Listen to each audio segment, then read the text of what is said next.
I'm very glad to be here today, to be invited to be a part of this conversation. I'm a clinician by profession, have moved up in the mental health system now as a clinical services manager. And in San Mateo County, in our youth system, I oversee our juvenile probation, child welfare, and 0 to 5 prenatal 0 to 5 teams. I'm also the point person in our system for our KDA implementation, and have been very much involved in that process. So for the 17 years of my career with the county, I've worked very closely with child welfare and juvenile probation, and have watched many, many young people, too many young people, come through our systems with all the same stories that you've been hearing today. And I found myself oftentimes, because my basic training was in crisis work and as a trauma therapist, and have worked with a number of both youth and adult survivors. I knew we had a long way to go in our systems to really be better addressing the issues of youth in general, just from a developmental perspective, but also to start talking about the place and impact of trauma in what we were seeing in our systems with the young people that we were working with, because until just a few years ago, it really wasn't a topic of conversation as a system. And now we have a lot of conversations about being a trauma-informed system of care, which San Mateo County's been working very diligently on for about the last 8 years. I'm a part of our learning collaborative there. I do a lot of training in our county around trauma issues. And through that work, I was able to go to a conference a couple of years ago and listen to Dr. Perry, Dr. Bruce Perry from Texas.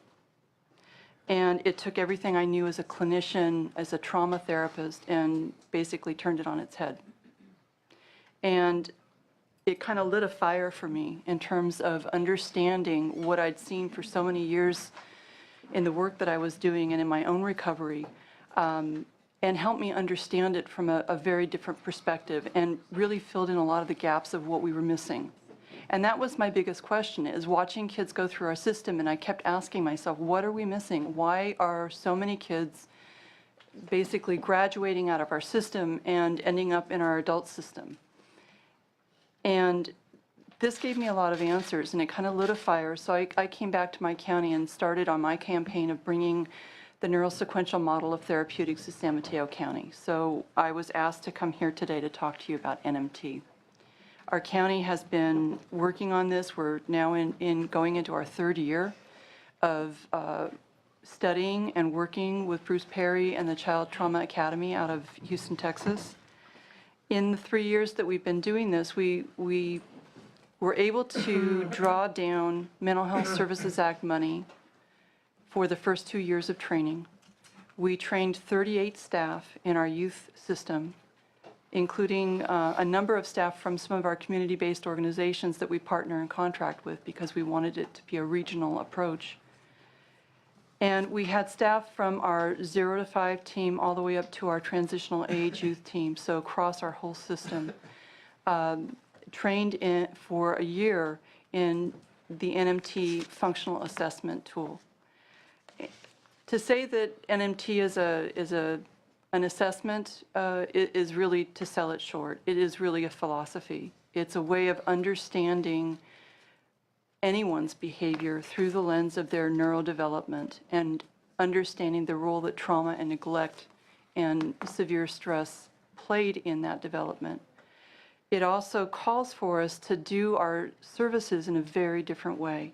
And that was what was so exciting to me as a clinician.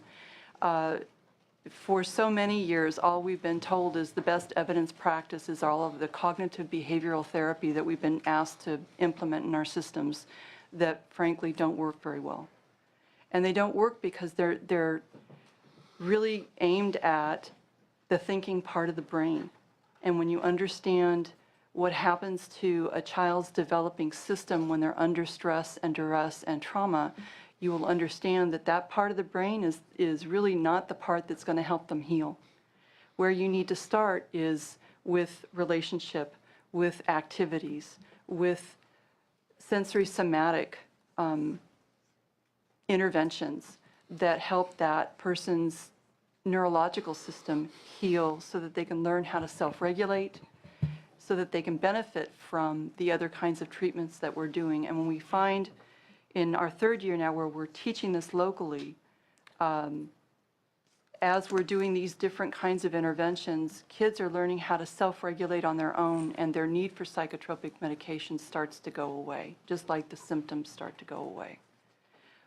Not completely, but it's a whole lot better than what we had before. And so we are I think, the only large public health system to be implementing NMT the way that we are. This last June, we were invited to Canada to present at the symposium there because of the way that we're doing it in San Mateo County. And so in our third year, we have 9 trainers. We've got a 3-level training program that we're rolling out in our county that's including our probation officers, our social workers, our public health nurses, in addition to our clinicians. We're looking at ways that it might have some implication to our adult system. Mr. Parker, I don't mean to interrupt, that's and fine. we're just going to have to wrap it up if you have That's another fine. minute, and love hearing about the model program, but please finish up and you have about a minute. I think the only thing I would want to say is that it really does, as you've all been asking questions about this and interested in alternatives, the kinds of interventions that we've learned to do with kids are not the ones that Medi-Cal pay for. So we've actually had, I was given a fund through our local Measure A dollars, which was a tax in San Mateo County.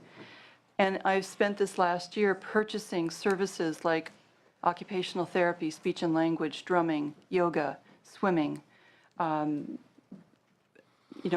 number of alternative, what would be considered alternative resources that Medi-Cal doesn't pay for, so that we can actually get kids to the services that they're benefiting from, in addition to standard mental health services.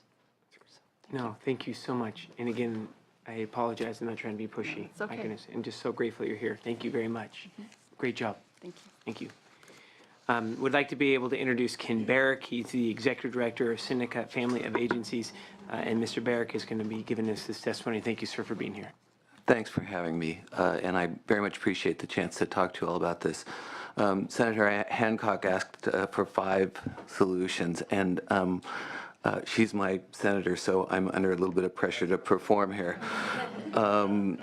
And I've come before this body a number of times where if you asked me for 5 solutions, I would have said these are complex issues, I don't know, but here are some ideas and here's the problem. This is not one of those situations. The great pleasure of being in this seat right now is that we know what to do. And there are solutions to this, and we're clear about it, and it's just a matter of will, political will, social will, for us to implement these solutions. We know what to do. So just to give you a sense, for over 20 years, Seneca, we started with a residential treatment program that worked with kids aged 6 to 12.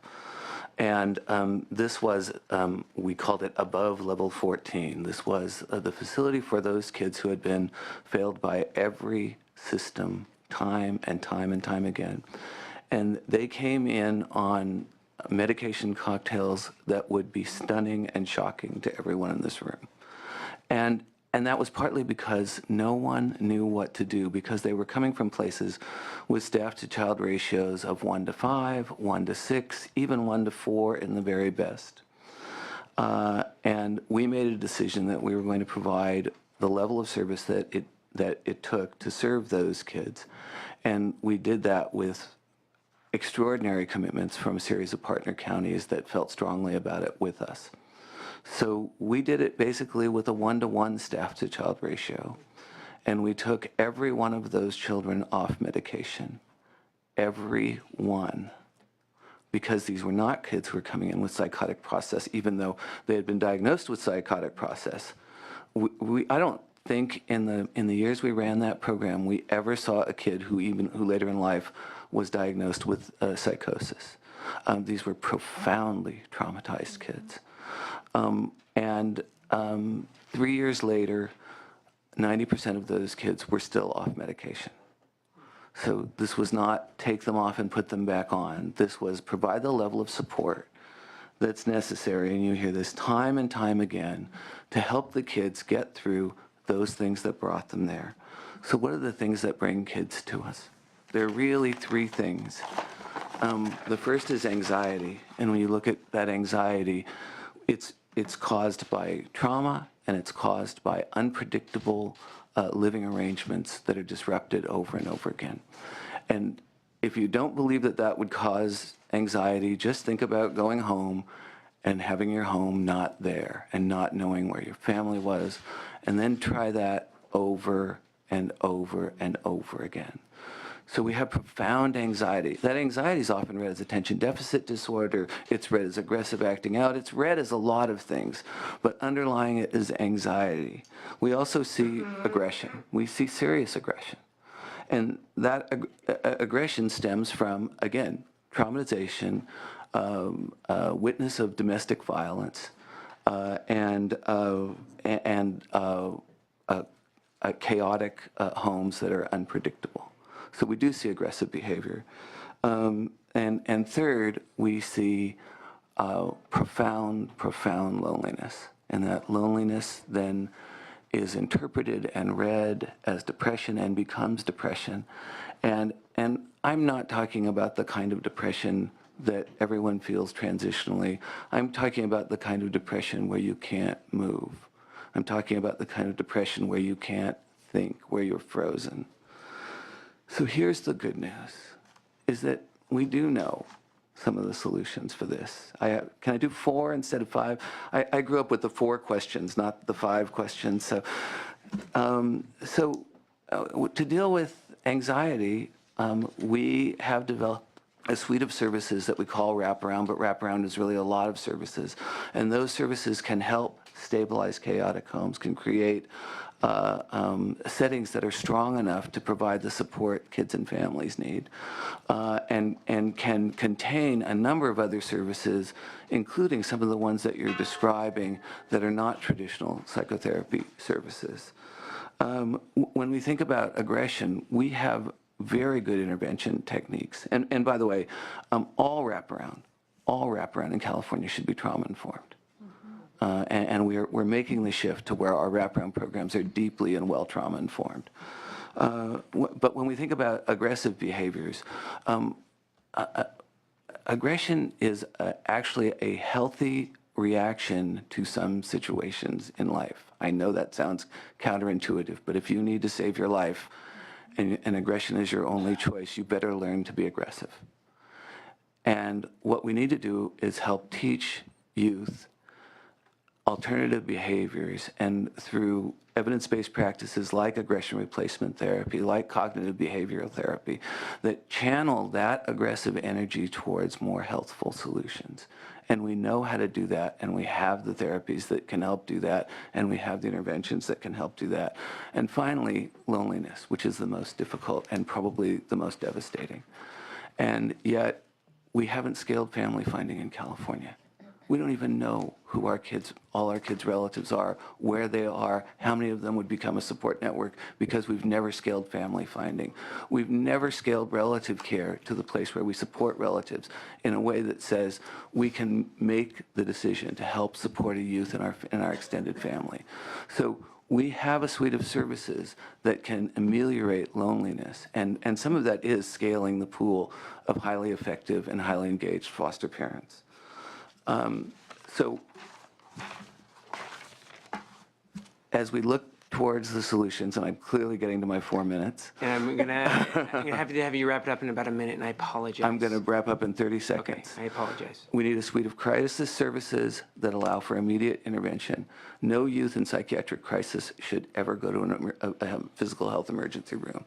There should be places in every county. Alameda, Santa Clara have led the way in providing these kinds of services, and those services should link to services that might be able to intervene without medication. We should scale. We have all of the services that I described to you. In no case in the state of California have those services been scaled to the place where they're on demand for children and youth that need them. Linthal said it earlier. The only service that can reliably be available to every foster youth in California is medication. And when the only tool you have is a hammer, and I'll end there. Thank you. Point well made. No, thank you so much. And very eloquent. Thank you. Thank you. It is now our pleasure to be able to introduce Amber Twitchell. Amber is the Initiative Director for Voices, which has both the Central Coast as well as a North Coast footprint, and we're grateful that Ms. Twitchell is here today.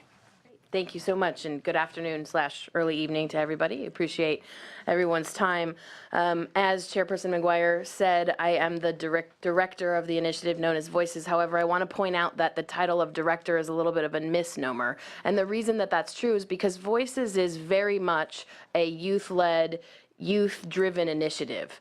I report directly to a cadre of young leaders across the state. You met Miss Iris Hoffman earlier today. She is very peculiar in how she likes her services run, and so I am it's a pleasure for me to be able to serve at her will. So we all need a signature line item in our email, and so mine says director. However, I just, I want to be very clear that I don't direct anything. The young people direct everything. 10 years ago, a group of current and former foster kids were convened in Napa County and were asked what is missing from the quilt of services for foster youth in this county. They came up with this idea of a safe place where services were located under one roof and where they felt like they could come and be whoever they wanted to be, and where the services were delivered in a developmentally appropriate way by their peers. Fast forward the next decade, and we have 3 centers throughout the state of California. We've served over 3,000 young people that are existing in or currently exiting from the foster youth system, and very, very proud of those services that we offer. A couple of years ago, just like a lot of other people in this room, we really latched onto this idea of making sure that our services were trauma-informed, that we were offering this trauma-informed care services.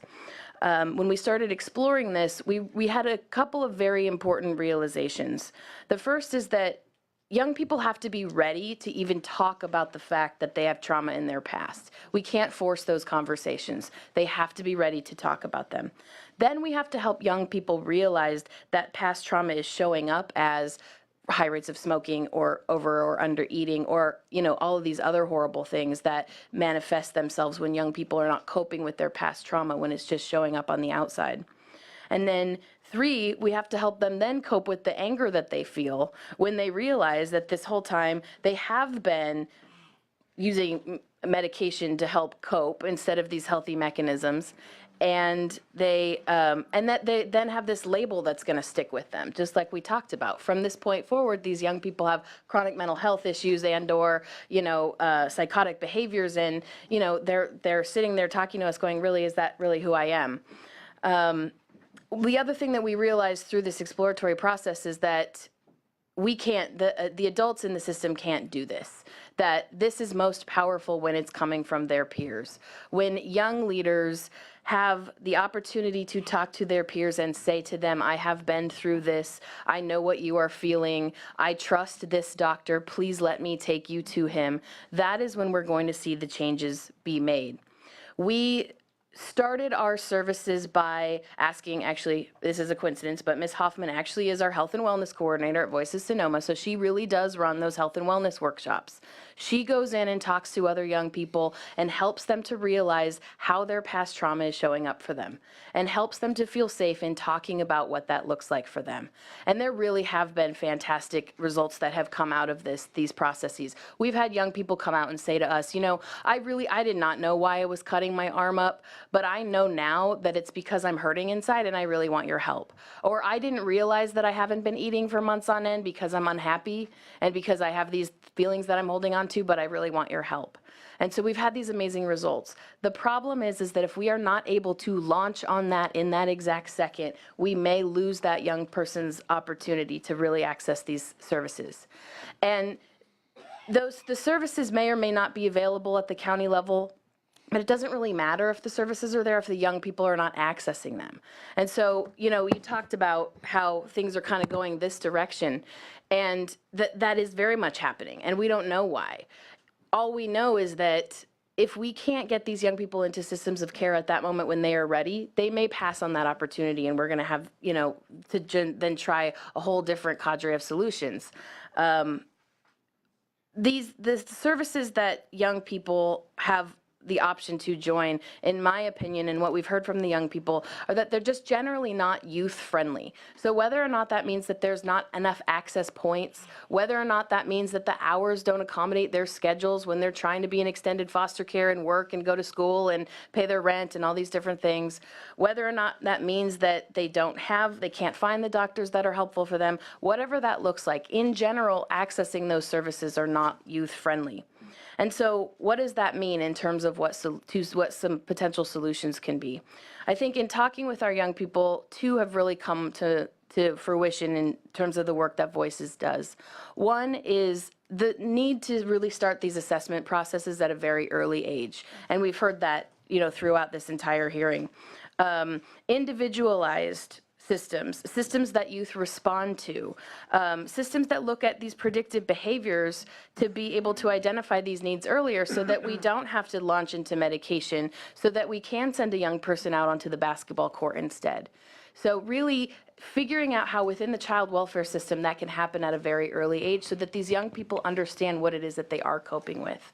And then the second solution is to really identify where these gaps in the services exist, and then how to bridge those gaps. And I'm always going to be the person that stands up here and tells you that the best way to figure out why young people are not accessing the services is to ask the young people. And so, through a couple of exploratory processes that Voices is launching, through the work of the CYC and other, quality organizations, we have the manpower here. We have the smarts, we have the subject matter experts. And so what does that look like in terms of picking their brains, the people that are in these services right now that understand how they go and how they run, and asking them what the problems are, and then making a commitment to implementing systems that address those barriers that they address. And so happy to always talk more about that. Know that we're anxious to go home to our families, so I'm going to stop there. And I appreciate it very much. Switch, we're really grateful that you're here. Thank you so much, and for your leadership as well. Thank you. Really grateful. It is now our pleasure to be able to welcome Mr. West to the hearing. He is a member of California Youth Connection. And Mr. West, we are so happy that you're here, that you made the drive over, and excited to hear what you have to say today. So thank you. Hello, my name is Jabari West, as he said. I'm with the Placer chapter of CYC. This topic is important to me because when I was around the age of 8, I was placed on Zoloft, also known as sertraline. If you don't know, 3 of the top side effects are fatigue, insomnia, and nausea. It also has an effect on sleep. I just said that. Which was a really big deal. And I had been placed on it for roughly about 10 years, which had even more side effects due to that. I'm currently 21 and still troubled by the medication I had taken. Like I said, I had been on it for a really long time. It wasn't until around the age of 17 that I actually started working on getting off of the medication. Not only was I on it for a really long time, a time that I believe to be very absurd, I was also prescribed an adult dose, even at a really young age, a dose that seemed to be really ridiculous. And there were many people who had said that but did nothing about it. There were times where the dose was either lowered or raised without any warning or reason. Throughout the whole time I was taking this medication, I was also taking other things that were having other effects. But I always knew there was something wrong with the medication. I kept a journal throughout the whole process, probably about maybe like 2/3 of the process, a day-to-day journal, voicing the fact that I didn't actually feel that I needed it. Also the fact that I felt like it was controlling my emotions.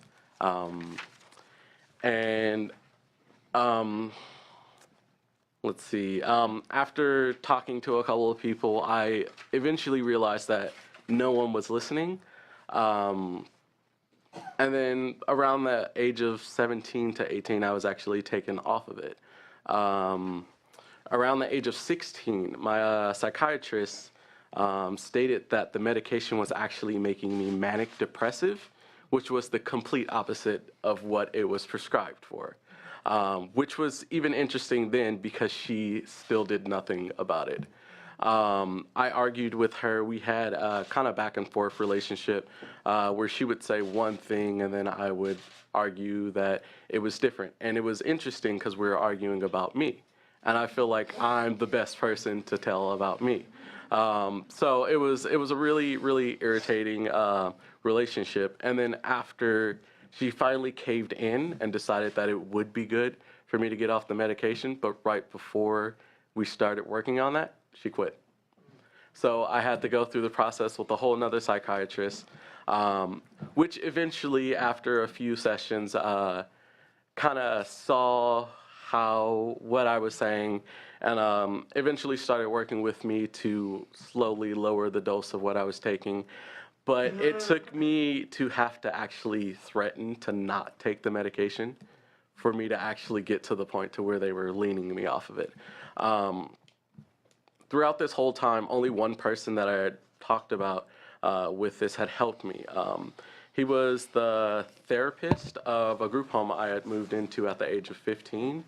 I really connected with him because the first thing he did when I moved in was he just sat. We had a meeting and then I came back later and moved in. But he just sat in the meeting, and then the first thing when I met with him, he told me everything about him, showed me pictures of his kids and everything. So it kind of made me feel like he was more of a friend and not a therapist. So I grew to trust him really quickly, and he was the one who helped me find my voice in getting to talk to my psychiatrist about this. I moved into a transitional housing agency roughly around the age of 17. So I got my first apartment then, and that's when we decided that it would be a good idea to figure out what I was going to do about the medication, because he was wondering whether or not I'd actually take it. And my response to him was no, because I didn't feel like I needed it. And his response was to take me to see my psychiatrist, and he sat through every meeting. And if there was something I didn't feel comfortable with asking or something I forgot, he would put that out there and he would say it himself, which made me feel even more comfortable. Mr. West, I don't mean to interrupt at all. We're going to need about 2 more minutes, and I apologize. Oh, I'm almost done. All right, I apologize. There we go. Other than him, I had my therapist, which took me about 6 months to actually like her, because I had so many different therapists before then, and it was all the same thing. And this was all while I was on the medication. Every therapist thought there was something wrong or thought the medication was helping, yet still there was something going on outside of that. And this therapist would sit in a meeting and just sit there and wait until I wanted to talk. And it kind of hit me once she decided she had a meeting with a bunch of other people and the guy who helped me get off the medication. And they told me that I no longer had to take therapy because I no longer needed it. Wow. I went on to go into therapy with her until I emancipated out of AB 12 because of that one decision, which made me trust her a lot more.